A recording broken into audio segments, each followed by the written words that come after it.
해주셔가지고 굳이 또 말씀을 드릴 필요는 없는 것 같아요.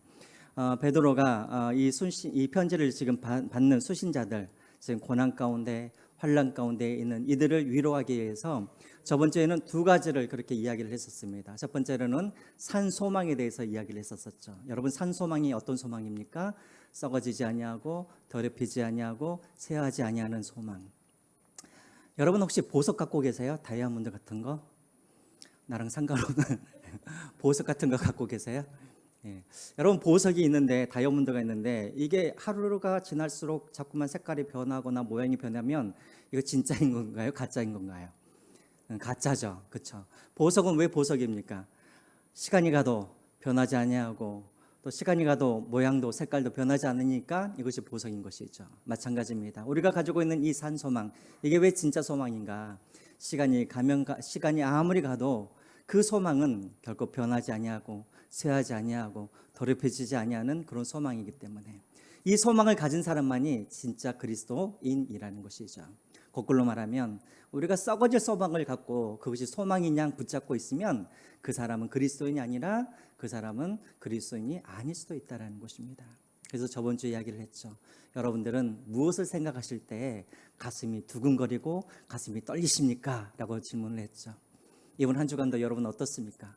무엇을 생각하면 여러분들의 가슴이 떨리고 두근거리고 막 여러분들을 막 이렇게 그렇게 만드는지 늘 우리가 한번 그것들을 생각하시면서 나는 정말 산 소망을 갖고 있는 사람인지 죽은 소망을 갖고 있는 사람인지. 자, 두 번째로 또 위로하기 위해서 고난에 대해서 또 이야기를 했었죠. 고난은 어떤 고난? 잠시 잠깐의 고난이다. 그리고 이 고난은 우리의 믿음을 더 견고하게 하기 위함이다. 그리고 세 번째, 이 고난을 통하여서 우리는 보이지 아니하는 하나님을 우리는 볼 수 있다. 그래서 이 고난을 너희들이 기쁘게 받으라라고 그렇게 베드로가 그렇게 이제 격려를 합니다. 자, 오늘은 세 번째로 또 베드로가 그들을 격려하기 위해서 오늘 10절부터 이제 12절까지는 너희들이 받은 그 구원의 은혜가 얼마나 가치 있는 것인지를 10절부터 12절까지 또 이제 베드로가 그들을 위로하면서 이제 그것들에 대해서 설명을 하고 있죠. 여러분, 우리 10절부터 11절까지 우리 같이 한번 읽어보겠습니다. 10절 11절 시작. 이 구원에 대하여는 너에게 임할 은혜 선지자들이 연구하고 부지런히 살펴서 자기 속에 계신 그리스도의 영이 그 받으실 고난과 후에 받으실 영광을 미리 증언하여 누구를 또한 어느 때를 지시하는지 상고하니라. 여러분, 하나님은요 어떤 일을 하실 때마다 항상 하나님은 먼저 선지자에게 그 일을 알려주시고 그리고 그 일을 하십니다. 알고 계시죠? 그래서 아모스 3장 7절 말씀 한번 볼까요? 아모스 3장 7절 말씀, 우리가 너무나 잘 알고 있는 말씀이죠. 아모스 3장 7절 말씀, 그 다음 겁니다. 한번 같이 읽을까요? 시작. 주 여호와께서 자기의 비밀을 그 종 선지자들에게 보이지 아니하고서는 결코 행하심이 없으시니라. 왜 하나님은 자꾸 어떤 일을 하실 때 선지자들에게 그것을 말하지 않고는 왜 그 일을 안 하신다고 하실까? 다시 말하면 어떤 일을 하실 때마다 왜 선지자들에게 그것을 이야기를 하실까요?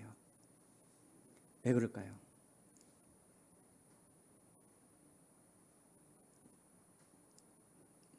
저도 말 안 하겠습니다. 누가 이기나. 왜 일을 하기 전에 하나님은 꼭 그 하실 일을 미리 그들에게 말을 할까요? 그렇죠. 그래야 이 일이 누가 한 일인 줄을 알게 돼요. 하나님이 하신 일인 줄을 알게 되잖아요. 그렇죠?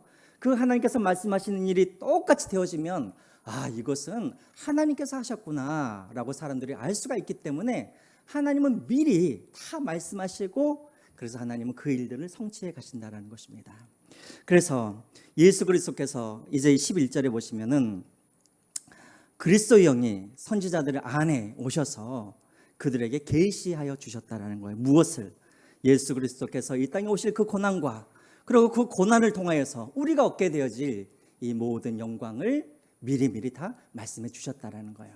그러니까 다시 말하면 예수님께서 이 땅에 오셔가지고 갑자기 가만히 생각해 보니까 십자가에서 죽는 게 더 효과적이겠다 해서 충동적으로 십자가에 올라가신 것이 아니라 또 예수님의 제자들이 예수님을 더 많이 퍼뜨리기 위해서 거짓말로 예수님의 부활을 이야기했던 것이 아니라 이 모든 것은 다 어디에 미리 말씀하셨다고요? 선지자들을 통하여서 구약에 다 말씀하신 내용이라는 것입니다. 이해가 되시죠? 자, 그러면 여러분 한번 물어볼게요.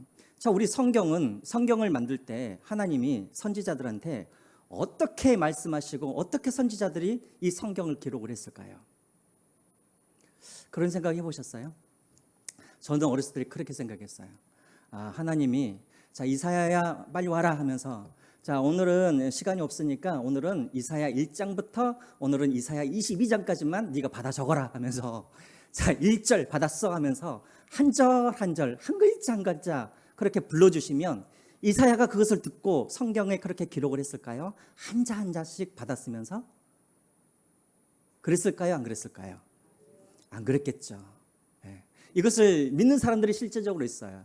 축자 영감설 들어보셨죠? 그러니까 축자라는 게 뭐냐면은 옮기다라는 뜻이에요. 자는 글자 자에서 하나님이 말씀하시면 그것을 한자 한자 이렇게 옮겼다라고 믿는 사람들이 있어요. 근데 그렇게 하지 않았다라는 거예요. 어떻게 알 수 있는가? 10절 한번 보세요. 10절. 제일 뒤에 뭐라고 되어 있습니까? 선지자들이 뭐하고 연구하고 부지런히 살펴서 무엇을? 자기 속에 계신 그리스도의 영이 계시하신 것을. 그러니까 다시 말하면 우리 안에 있는 그리스도의 영. 여러분 그리스도의 영은 무슨 의미입니까? 그리스도의 영은 성령이죠. 그러면 성령님을 성령이라고 그러지 왜 또 그리스도 영이라고 그렇게 말을 했을까요? 여러분들 성경책 보면 그리스도 영 들어보셨죠? 왜 성령이면 성령이지 왜 또 그리스도 영이라고 그렇게 붙였을까요? 성령에는 이름이 참 많죠. 그렇죠? 하나님의 영, 또 지혜의 영, 또 뭐 계시의 영, 또 뭐 양자의 영, 또 그리스도의 영 있잖아요. 그럼 왜 여기는 그리스도 영이라고 그렇게 말을 했을까? 요? 왜요? 네? 그리스도에 대해서 증거하는 영이니까? 네, 그리스도를 증거하시는 영이니까. 예, 맞아요. 그리스도를 증거하시는 영이니까. 또 있어요. 또 뭐냐면 예수 그리스도께서 보내시겠다라고 약속하신 영이죠. 그렇죠? 그러니까 그때 당시의 사람들은 성령에 대해서 알지 못했어요. 근데 어렴풋이 뭘 알고 있냐면 그래 예수님께서 그때 보내주시겠다고 하는 그 영이 있었어. 그러니까 그게 그리스도의 영이라고 그렇게 부르기도 하고 방금 우리 장로님께서 말씀하셨던 것처럼 성령님께서 하시는 일은 다른 게 없어요. 그리스도를 생각나게 하고 그리스도에 대해서 증거하는 영이기 때문에 그리스도의 영이라고 그렇게 부르는 거예요. 보세요. 우리 선지자 안에 그리스도의 영이 들어가서 그리스도의 영이 들어갔다라는 것은 선지자들에게 이제 무엇에 대해서 말을 합니까? 그리스도에 대해서 그리스도가 고난과 그리고 영광을 어떻게 받으실 건가에 대해서 때로는 꿈으로 때로는 음성으로 때로는 환상으로 그것을 보여주시면 선지자들이 어떻게 한다고요?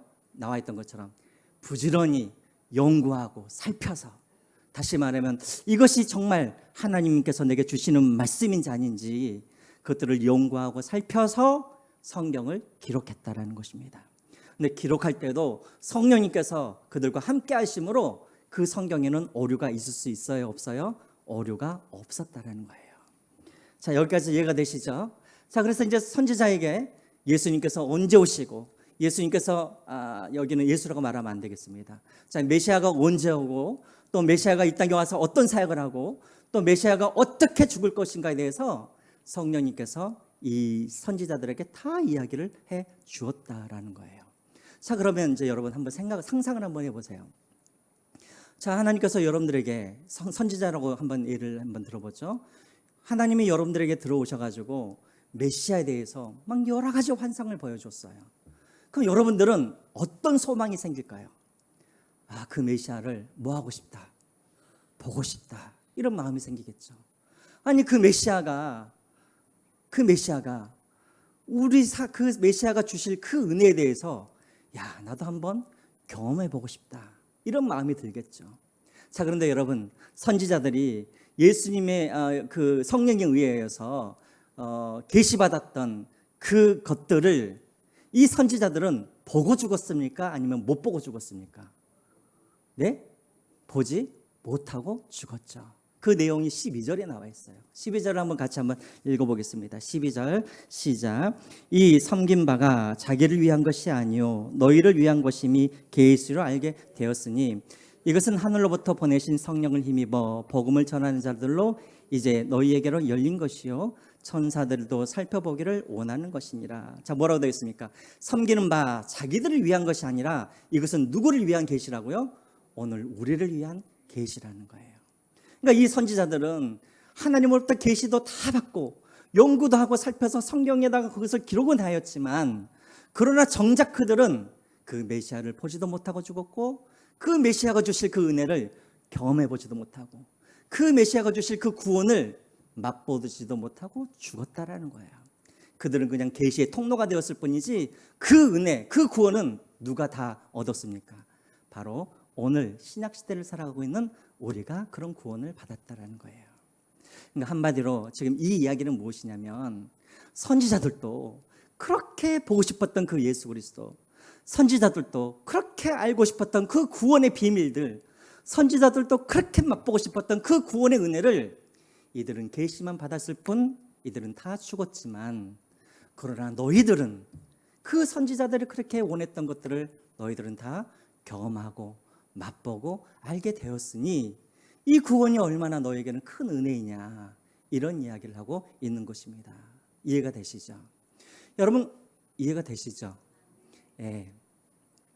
자, 그래서 모세도 다윗도 그리고 아브라함도 사실은 정말 메시아를 보고 싶었어요. 어떻게 그 메시아가 이 땅에 오셔서 이 이스라엘 백성들을 구원하실지에 대해서 이들도 다 사모하고 있었어요. 여러분 다윗의 시편에도 보면은 메시아에 대해서 자기도 모르지만 메시아에 대해서 애원하는 그런 부분들이 있죠. 다윗도 하나님의 사랑을 그렇게 많이 받은 사람이지만 그래도 우리와는 비교할 수가 없다라는 거예요. 왜요? 다윗은 하나님의 수많은 기적들을 경험했음에도 불구하고 우리는 어떤 기적을 우리는 경험했어요? 우리를 위해서 죽어주시는, 우리를 위해서 하나님께서 이 땅에 내려오셔서 우리를 위해서 십자가에서 죽으시고 부활하시고 그리고 하늘로 올라가시고 다시 오시겠다라고 약속하신 그 약속들, 이것은 아브라함도 모세도 다윗도 경험하지 못한 오직 우리만 경험하게 되어지는 은혜요 구원의 은혜라는 것입니다. 그러니까 비교할 수 없는 그 은혜를 너희들이 받았으니 지금 이 고난을 잘 이겨내라라고 지금 말하고 있다는 것입니다. 그런데 선지자뿐만 아니라는 거예요. 13절 제일 뒤쪽에 보시면은 뭐라고 되어 있습니까? 13절 아니 저기요. 앞으로 가시죠. 13절 제일 뒤에 뭐라고 나와 있습니까? 죄송합니다. 12절 12절 제일 뒤에 뭐라고 나와 있죠? 천사들도 살펴보기를 원하는 것이니라. 네. 여기서 천사들도 살펴보기를 원하는 것이나라고 했을 때 이 살펴보다는 이 단어는 어떤 의미냐면 몸을 굽혀서 들여다본다는 의미예요. 그러니까 천사들이 하늘에서 몸을 굽혀서 이렇게 들여다본다는 거예요. 여러분 천사들이 왜 몸을 굽혀서 이렇게 이 세상을 이렇게 들여다볼까요? 뭐 때문에? 네? 부러워서. 네, 맞아요. 왜 부러울까요? 그렇죠. 그래요. 여러분 한번 질문을 할게요. 여러분 천사들은 타락을 할 수 있어요? 타락을 못해요? 네? 천사들은 타락을 할 수 있어요. 그래서 사단이 타락한 천사잖아요. 그렇죠? 그럼 두 번째, 천사들은 구원을 받을 수 있어요? 못 받아요? 네? 못 받아요? 예수 그리스도께서 죽으셨잖아요. 근데 왜 못 받아요? 그렇죠. 예수 그리스도께서 십자가에서 못 박혀 죽으시는 그 은혜는 우리 인간들을 위한 은혜이지 천사들을 위한 은혜는 아니라는 거예요. 그러니까 천사들이 너무나 이상한 거예요.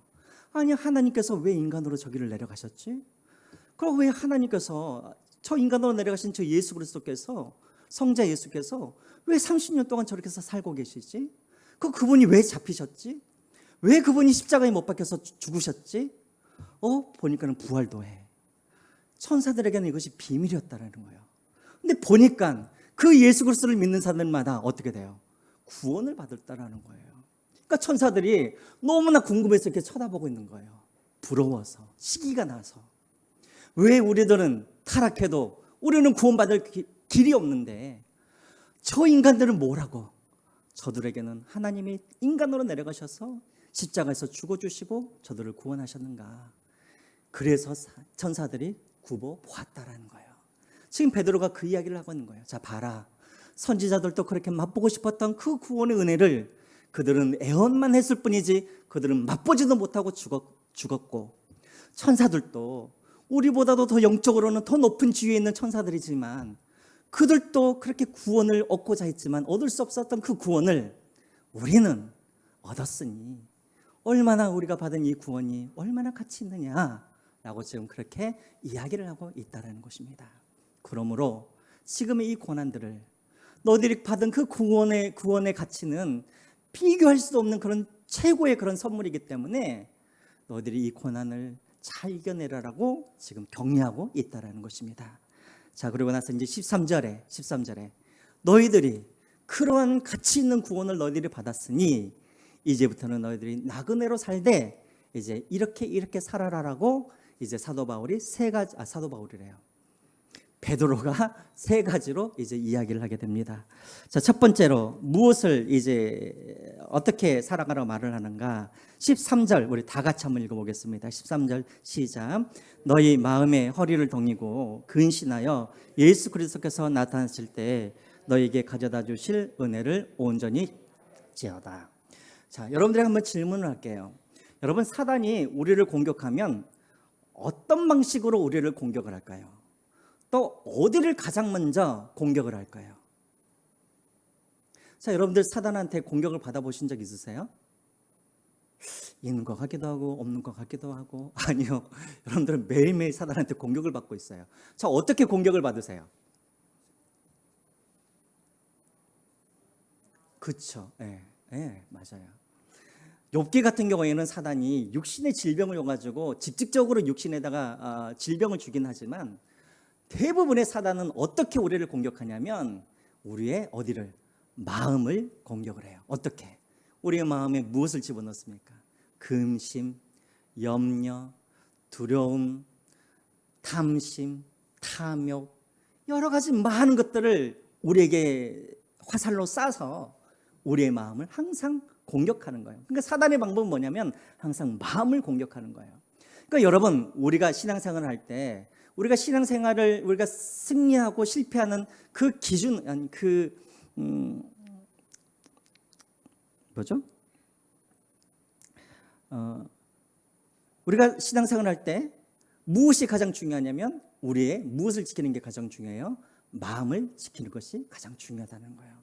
그래서 여러분 잠언 4장 23절에 이렇게 말을 하고 있죠. 잠언 4장 24절 3절 같이 한번 읽어보겠습니다. 시작. 무릇 지킬 만한 것보다 더욱 내 마음을 지켜라. 생명의 근원이 이에서 남이니라. 그래서 여러분 우리의 마음을 빼앗겨버리면 사단한테 우리는 전부를 빼앗겨버리는 거예요. 이해가 되시죠? 그래서 베드로가 나그네로 사는 우리 그리스도인들에게 가장 먼저 이야기하고 있는 것이 무엇이냐면 13절 뭐라고 되어 있습니까? 너희 무엇에? 마음의 허리띠를 동이고. 이 말은 무슨 말입니까? 영적으로 긴장을 하라는 거예요. 그렇죠? 영적으로 긴장을 하고 그 다음에 근신하여. 이 근신하다라는 이 단어는 헬라어로 네포라는 단어를 사용해요. 네포. 이 근신하다는 이 단어 네포는 어디와 연관되어져 있는 단어냐면 술과 연관되어 있는 단어예요. 다시 말하면 근신하라는 말은 무슨 말이냐면 술 취하지 말라라는 그런 의미인 것이죠. 그러니까 다시 말하면 너희들이 술 취한 사람들처럼 세상에 취해서 혼미해져서 그렇게 살지 말고 깨어 있으라라는 그런 말인 거예요.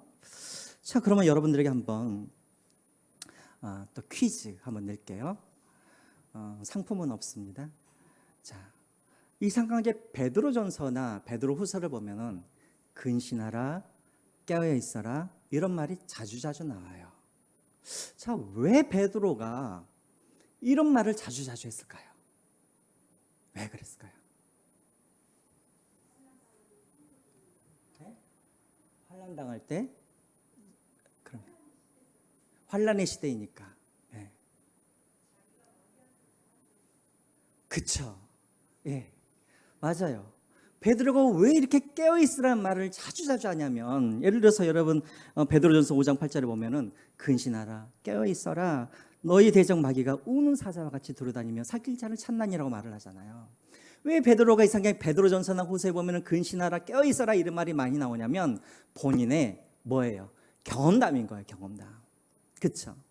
우리가 이미 마가복음에서 많이 보았잖아요. 베드로가 깨어있지 못하니까 어떤 일들이 벌어져요. 예를 들자면 마가복음 8장에 보면은 주는 그리스도이시오 살아계신 하나님의 아들이라고 그 누구도 못하는 그런 고백을 했잖아요. 자, 그랬더니 하나님 예수님께서 그를 얼마나 칭찬해 주시면서 너는 이제 베드로라고 해라 하면서 칭찬해 주시니까 베드로가 갑자기 마음의 긴장감이 풀려버린 거예요. 그래서 예수님께서 이제 십자가를 가시겠다고, 길을 걸어가시겠다고 내가 종교 지도자들에게 넘겨지겠다라고 말씀을 하실 때 베드로가 어떻게 합니까? 예수님을 꾸짖죠. 그리고 절대 그런 일이 있어서는 안 될 것이라고 말을 합니다. 자, 그랬더니 예수님께서 뭐라고 하십니까? 사단아, 내 뒤로 물러가라. 너는 나를 뭐하는? 넘어지게 하는 자로다 라고요. 5분 전까지만 해도 그 누구도 고백할 수 없었던 주는 그리스도이시오 살아계신 하나님의 아들이라고 그렇게 고백을 했는데, 그가 잠시 잠깐 깨어있지 못하는 그 상태에서 예수님이 가시는 그 길을 막아서는 그런 걸림돌이 되어버렸다는 거예요. 또 우리가 잘 알고 있는 것처럼 마가복음 14장에 보면은 나는 절대 예수님을 부인하지 않겠습니다라고 그렇게 했지만 그가 깨어있지 않으니까 어떻게 됩니까? 예수님을 3번이나 부인하고 마지막 3번째에는 그 어떤 제자들도 해보지도 않았던 저주까지, 예수님을 저주까지 하면서 또 그렇게 또 넘어지고 있지 않습니까? 그래서요, 늘 베드로는 항상 그게 마음속에 걸려 있는 거예요. 내가 깨어있지 않으면 나는 예수님을 방해하고, 저번 주 설교도 했었죠. 베드로가 칼을 들어서 귀를 자르는 그런 일들, 말고의 귀를 자르는 일들, 깨어있지 않으니까 자주자주 실수하는 자신의 모습을 보면서 베드로는 베드로전후서에 계속해서 근신하라, 깨어있어라라고 그렇게 이야기를 하는 거예요. 그래야 우리의 마음을 어떻게 할 수 있습니까? 지킬 수가 있으니까. 그런데 베드로가 또 한 가지 중요한 이야기를 해요. 자, 우리가 여러분 싸울 때, 자, 내가 지지 말아야지, 지지 말아야지, 지지 말아야지, 늘 우리가 결심만 하면 여러분 우리가 이 싸움에서 우리가 이길 수가 있습니까? 아니죠. 우리가 마음을 지키려면 어떻게 마음을 지켜야 되냐면 내 마음에 좋은 것으로, 하나님의 것으로 그 마음을 채워가야 되는 거예요. 내 마음에 하나님 것으로 채워가야 사단이 내 마음에 다른 것을 집어넣을 수가 없는 거예요. 이해가 되시죠? 그래서 여러분 13절 후반을 보세요. 13절 후반. 자, 이 베드로가 뭐라고 합니까? 볼까요? 시작. 예수 그리스도께서 나타나실 때 너에게 가져다 주실 은혜를 온전히 바랄지어다. 여러분 신앙생활을 할 때 우리 마음을 어떻게 지키냐면 가장 중요한 게 또 뭐냐면 우리가 무엇을 보고 무엇을 듣는가, 이게 중요한 거예요. 여러분 내가 무엇을 보고 무엇을 듣는가에 따라서 내 마음이 그것으로 채워지는 거거든요. 자, 예를 한번 들어볼까요? 여러분들이 하루 종일, 우리 성도님 중에는 그런 분들 없겠지만 여러분들이 하루 종일 드라마를 한 달 내내 보시면 여러분들의 마음속에 무엇으로 가득 찰까요? 막장 드라마의 스토리로 막 이게 마음속이 막 찰 거예요. 스토리가 막 여러분들에게 막 이게 그어지면서. 제가 아는 한 분이 계시는데 이분이 나이가 좀 있으신데 갑자기 주식을 하시겠다는 거예요. 그래서 제가 보기에는 이제 이제 교회 다니시는 분인데 제가 보기엔 주식을 안 하시는 게 좋을 것 같다고. 왜냐면 주식을 하면 아침부터 저녁까지 주식 그거 변동하는 거 맨날 보면 하나님은 참 섬기기가 어려울 것 같아요. 그러니까 그분이 뭐라고 그러시냐면 목사님 걱정하지 마시라고. 저는 여윳돈으로 하기 때문에 저는 한번 집어넣으면 나는 2년 3년 동안 나는 주식 쳐다보지도 않고 그냥 기다리겠다고 그러는 거예요. 그래서 하지 말라고 그랬는데 그분이 하셨어요. 무려 3천만 원을 하셨어요. 그런데 최근에 주식이 어떻게 되고 있어요? 계속 지금 떨어지고 있잖아요. 얼마 전에 전화를 했더니 아침에 눈 뜨면은 그 핸드폰 열어가지고 주식 보기 시작해가지고 저녁까지 계속해서 그것만 본다는 거예요. 그러니까 아무리 다짐을 해도 안 되는 거예요. 돈이 떨어져 가고 있는데 어떻게 그것을 안 볼 수가 있어요. 그러면서 괜히 했다고. 근데 지금 또 팔 수가 있어요? 못 팔아요. 왜냐면 본전 생각나니까. 그러니까 이분은 아침부터 저녁까지 계속 주식 이야기 생각만 하고 있는 거예요. 여러분, 보는 것, 듣는 것, 이것이 중요한 거예요. 베드로 왜요? 그래야지 그것이 마음으로 충만해지니까. 베드로가 지금 뭐라 그래요? 예수 그리스도께서 나타나실 때 너에게 주실 그 은혜를 온전히 부족함이 없이 끝까지 바라보라는 거예요. 바라보라. 주께서 우리에게 주실 그 은혜들, 주께서 우리에게 주실 그 기쁨과 안식과, 그리고 우리를 예배하여서 주신, 우리에게 예배하신 그 초소들, 이런 것들을 생각하면서 그것을 바라보면서 너희들이 이 나그네 길을 걸어가라는 거예요. 그래서 여러분, 저는 바라기는 우리 성도님들 유튜브, 요즘에 보니까 유튜브, 우리 학생들 아주 유튜브에 그냥 푹 빠져가지고 유튜브 시간 줄이시고, 예? 그 다음에 뉴스나 다른 것 줄이시고, 여러분들의 눈과 귀를 어디에다가 많이 노출시켜야 되냐면 말씀에 많이 노출을 시키시기 바랍니다. 그래야 내 마음이 말씀으로 충만해지는 거예요. 그렇게 하십시오. 자, 넘어가겠습니다. 자, 14절. 자, 두 번째로 베드로가 또 무엇을 또 그들에게 또 권면하는지 14절 같이 읽겠습니다. 시작. 너희가 순종하는 자식처럼 전에 알지 못할 때에 따르던 너희 사욕을 본받지 말고. 예, 여기서 말하는 이 사욕이라는 것은 예수 그리스도를 믿기 이전에 그들이 갖고 있었던 그런 욕망들을 말하고 있는 것이죠. 제가 우리 아이들이 1살, 2살, 3살 때 우리 아이들한테 정말 화를 낸 적이 한 번 있었어요. 뭐 한 번은 아니었고 많이 냈었지만, 이제 한 번은 애들이 이제 막 6살, 이제 애가 2살 막 이렇게 됐을 때 막 목욕을 시켜 놓잖아요. 그렇죠? 막 이제 막 튜브에 나가 가지고 목욕 시키고, 또 이제 옷 다시 새로 입혀 가지고 이제 딱 해 놓으면 어느새 이놈들이 없어져요. 그 애들 찾아보면은 또 모래밭에 가 가지고 또 모래장난하고 또 막 얼굴 시커멓게 해 가지고 또 그러고 있어요. 그럼 또 막 시켜줘야 되잖아요. 얼마나 이게 막 짜증이 나는지. 근데 여러분, 오늘 이 본문을 생각하면서 그때 그게 생각이 났었는데, 우리 하나님도 그러실 것 같아요. 하나님께서 영적으로 우리를 막 깨끗하게 씻겨놓으면 또 우리는 밖에 나가가지고 또 다시 죄를 만지고 또 하지 말라고 했던 것들을 또 하면서 다시 영적으로 또 더러워지면서, 그렇게 우리에게 어울리지 아니하는 그런 옷을 입고 다니면서 더럽혀지면서 그렇게 다시 옛 모습으로 돌아가는 그것을 보면서 우리 하나님도 얼마나 그렇게 답답하실까요? 그렇죠. 이 말이 그 말이에요. 다시 옛사람으로 돌아가지 말라라는 거예요. 다시 옛 구습을 쫓지 말라는 거예요. 그래서 여러분, 에베소서 4장 22절부터 24절까지 말씀 우리 같이 한번 읽어보겠습니다. 에베소서 22절부터 24절까지 말씀 우리 같이 한번 큰 소리를 읽어볼까요? 시작. 너희는 유혹의 욕심을 따라 썩어져가는 구습을 따르는 옛사람을 벗어버리고 오직 너희의 심령이 새롭게 되어 하나님을 따라 의와 진리의 거룩함을 지으심을 받은 새 사람을 입으라. 예. 항상 여러분, 우리는 우리에게 어울리는 옷을 입고 다녀야 되는 거예요. 다른 사람들의 뒷담화를 하는 것, 여러분, 이것은 우리에게 어울린 옷이에요? 어울리지 않는 옷이에요? 네? 다른 사람들 뒷담화하는 거, 이건 우리에게 어울리는 옷이에요? 어울리지 않는 옷이에요? 어울리지 않는 옷이에요. 우리가 거짓말하는 거, 이거 우리에게 어울리는 옷이에요? 어울리지 않는 옷이에요? 그렇죠? 분노하고 분쟁하고, 이것도 우리에게 어울리는 옷입니까? 아니요, 우리에게 어울리지 않는 옷이에요.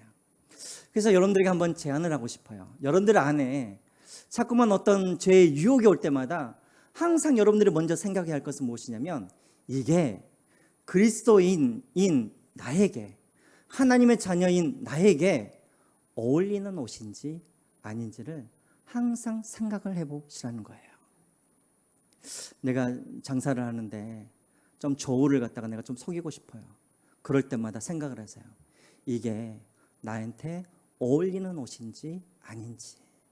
그래서 여러분 어울리지 않다라고 판단이 되시면 벗어버리시고 어울리는 옷을 입을 수 있는 여러분들이 되었으면 좋겠습니다. 자, 마지막입니다. 자, 그러면 우리는 또 어떻게 살아야 되는가? 마지막 15절과 16절입니다. 15절과 16절 베드로전서 15절과 16절 말씀, 그 다음 걸 한번 보여주시죠. 같이 한번 읽어보겠습니다. 베드로전서 15절 16절 시작. 오직 너희를 부르신 거룩한 이처럼 너희도 모든 행실에 거룩한 자가 되라. 기록되었으되 내가 거룩하니 너희도 거룩할지어다 하셨느니라. 자, 15절에 오직 너희를 부르신 거룩한 이처럼, 다시 말해서 하나님처럼, 너희들도 하나님처럼 거룩한 행실을 하라라고 그렇게 이야기를 하고 있습니다. 여러분, 거룩하다라는 말 우리가 많이 들어보셨죠? 히브리어로 헬라어로 하기오스라는 단어를 사용합니다. 하기오스. 무슨 뜻입니까? 구별되다라는 뜻이죠. 다시 말하면 거룩하다라는 말은 무슨 말이냐면 구별되라는 말이에요. 하나님이 우상들과 구별되시는 것처럼, 또 하나님이 피조물과 구별하시는 것처럼 우리도 이 땅에 살아갈 때 하나님처럼 그렇게 구별되게 살아가라. 그렇게 지금 베드로가 마지막 권면을 하고 있는 거예요. 여러분, 거룩하면은 어떤 성경책이 생각나십니까? 거룩. 내가 거룩하니 너희도 거룩하라. 자, 거룩하면은 꼭 읽어야 할 성경책이 있어요. 아, 이것이 거룩이구나 알 수 있는 거. 네? 호세아요? 그럴 수도 있어요. 근데 모세오경 중에 거룩, 네? 레위기죠, 레위기. 레위기에 보시면 거룩에 대해서 나와 있어요. 근데 여러분, 레위기를 여러분들이 처음부터 끝까지 읽어보시면 레위기에서 말하는 거룩은 어떤 거냐면 교회에 와서 제사 드리고 예배하고 찬양하고 기도하는 것을 거룩이라고 말하잖아요. 레위기에서 말하는 거룩은 뭐냐면 밭 모퉁이에 떨어진 이삭을 다 줍지 않고 남겨놓는 것을 거룩이라고 해요. 레위기에서 거룩은 뭐냐면 포도원에서 포도를 다 따지 않는 것을 레위기에서는 거룩이라고 해요. 레위기에서는 뭐를 거룩이라고 그러냐면 우리가 하나님을 공경하는 것처럼 부모님을 공경하는 것, 이것을 거룩이라고 하는 거예요. 이것이 바로 여러분 거룩한 행실인 거예요. 우리는 자꾸 거룩하면은 텔레비도 안 보고 늘 아침부터 저녁까지 말씀 보고 기도하고 이것을 우리가 거룩이라고 생각하지만 레위기에서 말하는 이 거룩은 행동을 나타내고 있어요. 어떤 행동? 고아와 과부와 나그네를 돌보고 살피고 그들을 살아가는 것을 레위기에서는 거룩이라고 이야기를 하는 거예요. 오늘 베드로도 그런 의미에서 말을 하고 있는 거예요. 너희들이 이 땅에 나아가서 나그네로 살 때 너희도 하나님처럼 거룩한 행실을 하면서 살려고 하는데 그 거룩은 무엇이냐면 내 부모를 공경하고 또 나의 도움이 필요한 사람들에게 그들을 도와주고 사랑하고 그들을 섬기는 것, 이것이 바로 거룩이라는 것입니다. 그러므로 여러분, 오늘 우리가 이 땅에 나그네로 살아갈 때 여러분 이런 하나님처럼 구별되게 돈을 벌고 돈을 쓸 때도 세상 사람들과 구별되게, 자녀들을 양육할 때도 세상 사람들과 구별되게, 장사를 할 때 물건을 살 때도 세상 사람들과 구별되게, 그렇게 구별되게 그렇게 살라는 것입니다. 이것이 바로 거룩한 삶이라는 것입니다. 자, 이제 여러분 말씀을 맺겠습니다. 여러분, 예수님을 믿는다는 건 쉬운 일이 아니죠. 여러분, 베드로전서에 나와 있는 이 사람들만 고난을 당하는 것이 아니라 오늘 우리도 예수님을 믿는다는 이유 때문에 우리도 많은 알지 못하는 이모저모의 그런 고난을 당하고 있습니다. 그러할 때 우리가 늘 기억해야 할 것은 내가 받은 이 구원이 얼마나 가치 있는 그런 구원인지를 늘 그것을 기억하라는 것이죠. 선지자들도 모세도 다윗도 그렇게 맛보고 싶었고 보고 싶었던 그것을 그들은 보지 못하고 죽었지만 우리는 그것을 맛보았고 우리는 그 비밀을 알았고 우리는 그 은혜를 우리는 지금 누리고 살고 있습니다. 그러므로 우리는 이 땅에서 어떻게 살아야겠습니까? 거룩하게, 그리고 마음을 깨워서 늘 깨어 있어서 마음을 잘 지키시면서, 그리고 옛날로 다시 돌아가는 것이 아니라 늘 새 사람이 되어서 이 땅에서 그렇게 구별되어지게 살아갈 수 있는 거룩한 나그네로 살아가시는 여러분들이 되시기를 주님의 이름으로 부탁드립니다. 우리 기도하고 우리 마치겠습니다. 이 시간 함께 하나만 반번 기도를 하죠.